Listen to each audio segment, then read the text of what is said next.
ஓம் நமச்சிவாய. வணக்கம் நண்பர்களே, உங்கள் ஜோதிடர் தர்மராஜன். இன்று நாம் காண இருக்கும் தலைப்பு எதை பற்றி என்றால் 2024ஆம் ஆண்டு அக்டோபர் மாத பலன்கள் வரிசையிலே காலபுருஷ தத்துவப்படி 6வது ராசியான கன்னி ராசியை பற்றி இப்போ விரிவாக பார்க்கலாம். அதுக்கு முன்னாடி நம்ம சேனலை இப்போ தான் நீங்கள் முதல் முறையாக பார்க்குறீங்க அப்படின்னா நம்ம சேனலை சப்ஸ்கிரைப் பண்ணுங்கள், கூடவே பெல் பட்டனையும் அழுத்துங்க. அப்போ தான் நான் போகிற ஒவ்வொரு வீடியோவும் உங்களுக்கு உடனுக்குடனாக வரும். வாங்க வீடியோக்குள்ளே போகலாம். முதல்ல கன்னி ராசியை பொறுத்த வரைக்கும் அக்டோபர் மாதத்தில் கிரகநிலை அமைப்புகள் எப்படி இருக்குது அப்படின்னு சொல்லிட்டு ஃபஸ்ட்டு அதை பார்த்தலாம். அதாவது ராசியில் வந்து பார்த்தீங்கன்னா கேது பகவான் இருக்கிறாப்புல, சூரியன் புதன் இருக்கிறாப்புல. புதனை பொறுத்த வரைக்கும் 10ஆம் தேதி வரையும் ராசியில் உச்சம் அடைகிறாரு ஆட்சி வீட்டில். 10ஆம் தேதிக்கு பிறகு குடும்பஸ்தானம் 2ஆம் இடத்துக்கு போகிறாப்புல. சூரியனை பொறுத்த வரைக்கும் 17ஆம் தேதி வரையும் ராசியிலையும் 17ஆம் தேதிக்கு பிறகு குடும்பஸ்தானத்துக்கு 2ஆம் பாவகத்துக்கு போகிறாரு. சுக்கிரனை பொறுத்த வரைக்கும் 13ஆம் தேதி வரையும் 2ஆம் பாவகத்தில் இருக்கிறாரு. 13ஆம் தேதிக்கு பிறகு 3ஆம் பாவகத்துக்கு போகிறாரு. செவ்வாயை பொறுத்த வரைக்கும் 10ஆம் பாவகத்தில் இருக்கிறாரு.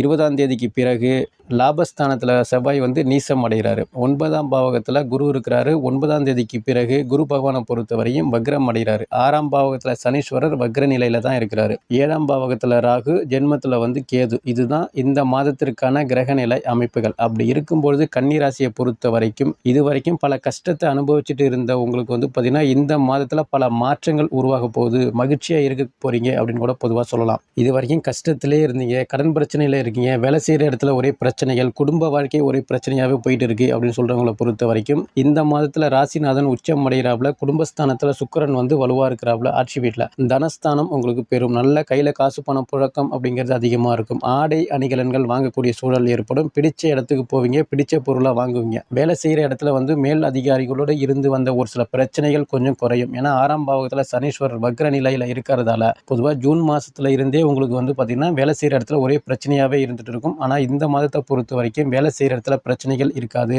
மேல் அதிகாரிக்கு உங்களுக்கும் ஒரு வாக்குவாதங்கள், சண்டை வர்றதுக்கு வாய்ப்புகள் அப்படிங்கிறது இல்லை. சக ஊழியர்களோட சந்தோஷமாக இருக்கக்கூடிய சூழல் உங்களுக்கு அதிகமாகவே இருக்குது. நட்பு வட்டாரங்கள் உங்களுக்கு பெருகும். பொதுவாக உங்களை ஏமாற்றிட்டு போனவங்க, உங்களுக்கு துரோகம் பண்ணினவங்க, இவங்க எல்லாமே மீண்டும் உங்களை தேடி வரக்கூடிய சூழல் ஏற்படும் இந்த மாதத்தில். ஆனால் நீங்கள் மீண்டும் அவங்கள ஏற்றுக்கக்கூடிய மனநிலையில் நீங்கள் இருக்க மாட்டீங்க. முடிஞ்ச வரைக்கும் நீங்கள் உண்டு, உங்கள் வேலை உண்டு அப்படின்னு இருப்பீங்க. தனிமையிலே இருக்கக்கூடிய நபர்கள் அதிகமாக வந்து பார்த்திங்கன்னா இப்போதைக்கு கன்னிராசிக்காரவங்க அதிகமாக இருக்கீங்க. ஆனால் இந்த மாதத்தை பொறுத்த வரைக்கும் புதன் கேது சேர்க்கையில் இருக்கிறதால புதிய உறவுகள் உருவாகும். காதல் மலரக்கூடிய சூழல் ஏற்படும். தனிமையிலே இருந்தவங்களுக்கு வந்து பார்த்திங்கன்னா புதிய உறவு கிடைக்கிறது, புதிய காதல் கிடைக்கிறது, புதிய நட்பு வட்டாரங்கள் கிடைக்கிறது. இது போல விஷயங்கள் ஏற்படும். பொதுவாக வாங்கின காசை கொடுக்க முடியல, கொடுத்த காசை வாங்க முடியல அப்படின்னு சொல்கிறவங்களை பொறுத்த வரைக்கும் இந்த மாதத்தில் கொஞ்சம் முயற்சி பண்ணுங்கள். அதாவது 9ஆம் தேதிக்கு பிறகு குரு வக்ரம் அடைஞ்சு குருவோடைய பார்வை உங்கள் ராசி மேலே படுவதால் அதாவது வரவேண்டிய காசு முடிஞ்ச வரைக்கும் வர்றதுக்கு அதிக வாய்ப்புகள் இருக்குது. அதே போல் வாங்கின காசையும் கொடுக்கறதுக்கு முயற்சி பண்ணுவீங்க.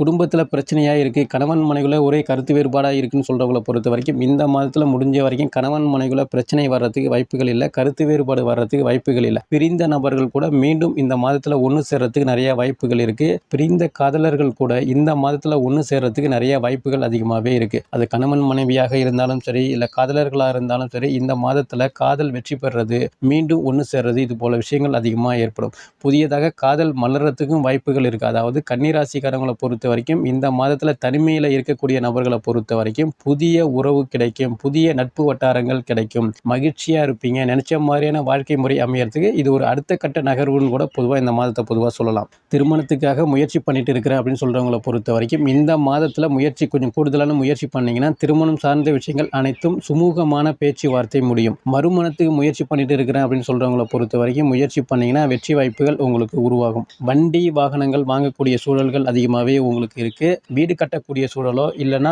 இடம் வாங்கக்கூடிய சூழலோ இந்த மாதத்தில் உங்களுக்கு இருக்குது. அதாவது வாடகை வீட்டில் இருக்கிற சொந்த வீட்டு கனவு எப்போதான் எனக்கு நிறைவேறுமோ அப்படின்னு சொல்லிட்டு ஒரு சில நபர்கள் இருந்தீங்க அப்படின்னா இந்த மாதத்தில் கொஞ்சம் உங்களுக்கு வாய்ப்புகள் அதிகமாகவே இருக்குது. சொந்த வீடு வாங்குறதா இருக்கட்டும், இல்லை சொந்த வீட்டை நோக்கி நீங்கள் பயணங்கள் மேற்கொள்ளதா இருக்கட்டும், இது போல விஷயங்கள் அதிகமாக இந்த மாதத்தில் உங்களுக்கு இருக்குது. அரசு பணியில் இருக்கக்கூடிய நபர்களை பொறுத்த வரைக்கும் உங்களுக்கு பதவி உயர்வு, சம்பள உயர்வு, பிடித்த இடத்திற்கு இடமாற்றம், இது போல விஷயங்கள் உங்களுக்கு அதிகமாகவே இந்த மாதத்தில் ஏற்படும். தனியார் துறையில் இருக்கக்கூடிய நபர்கள் நபர்களை பொறுத்த வரைக்கும் வேலையில் பணி சுமை அதிகமாக இருக்கும். முடிஞ்ச வரைக்கும் அதை நீங்கள் கடந்து செல்லக்கூடிய காலகட்டங்கள் தான் அப்படின்னு கூட சொல்லலாம். வேலை இல்லாதவங்களை பொறுத்த வரைக்கும் இந்த மாதத்தில் புதன் உச்சமடைகிறாவில் குடும்பஸ்தானம் 2ஆம் பாவத்துக்கு வரதால புதனும் சூரியனும் சேர்ந்தே பயணிப்பதால் புதனாதித்ய யோகம் அப்படிங்கிற மாதிரி இருக்குது. புதியதாக வேலை தேடக்கூடிய நபர்களை பொறுத்த வரைக்கும் கொஞ்சம் கூடுதலாக முயற்சி பண்ணிங்கன்னா கண்டிப்பான முறையில் இந்த மாதத்தில் வேலை கிடைக்கிறதுக்கு நிறைய வாய்ப்புகள் இருக்குது. வெளிநாட்டில் உள்ள நபர்கள் கூட மீண்டும் சொந்த ஊர் பக்கம் வர்றதுக்கு வாய்ப்புகள் இருக்குது. வெளியூரில் வேலை செய்யக்கூடிய நபர்களும் இந்த சொந்த ஊர் பக்கம் வர்றதுக்கு நிறைய வாய்ப்புகள் உங்களுக்கு இருக்குது. கொஞ்சம் தொலைதூர பயணங்கள் அப்படிங்கிறது உங்களுக்கு அதிகமாகவே இருக்கும்.